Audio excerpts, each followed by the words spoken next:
Hi అండి. నేనండి మీ నరసాపురం అమ్మాయిని. మీకు ఈరోజు వశిష్ఠ గోదావరి గురించి చూపిస్తాను. ఇదేనండి వశిష్ఠ గోదావరి. ఈ వశిష్ఠ గోదావరి యొక్క ఆర్చ్ పైకి వెళ్తే చాలా అద్భుతంగా ఉంటుంది. ఈ ఆర్చ్ పై నుంచి కనుక చూసినట్లయితే కింద చూసారా, ఇక్కడ స్నానాలు చేస్తారండి. దీన్నే స్నానాల రేవు అని కూడా అంటారు.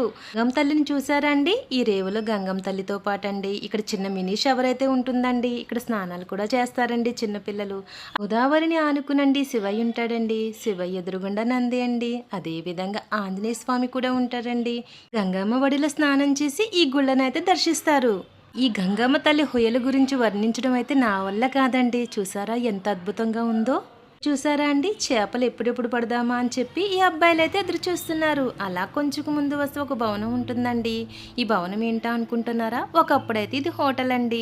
ఇక్కడైతే బర్త్డే పార్టీస్ కూడా చేస్తారు. అందులోంచి బయటకు చూస్తే ఈ వ్యూ అంతా కనబడుతుంది. ఈ అబ్బాయిని చూసారా ఎంత సందడిగా చిందులేస్తున్నాడు గోదావరి తల్లిలో. ఈ పంట గురించి అయితే మేము బయలుదేరామండి, కానీ అది అప్పటికే స్టార్ట్ అయింది. సరే అని చెప్పేసి కొంచెం ముందుకెళ్ళి కౌంటర్ దగ్గరికి వెళ్ళి మేమైతే టికెట్లు తీసుకుని ఆ పంట గురించి ఎదురు చూస్తూ ఉన్నామండి. రానే వచ్చింది ఈ పంటి. ఆ పంటిలోకి ఎక్కేసామండి.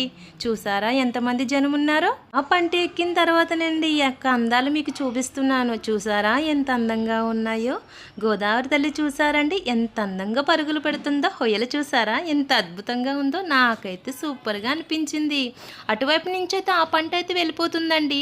మా పంట అయితే ఇదిగోనండి, ఇదేనండి సకినేటిపల్లి. మేమైతే సకినేటిపల్లికి చేరుకున్నామండి.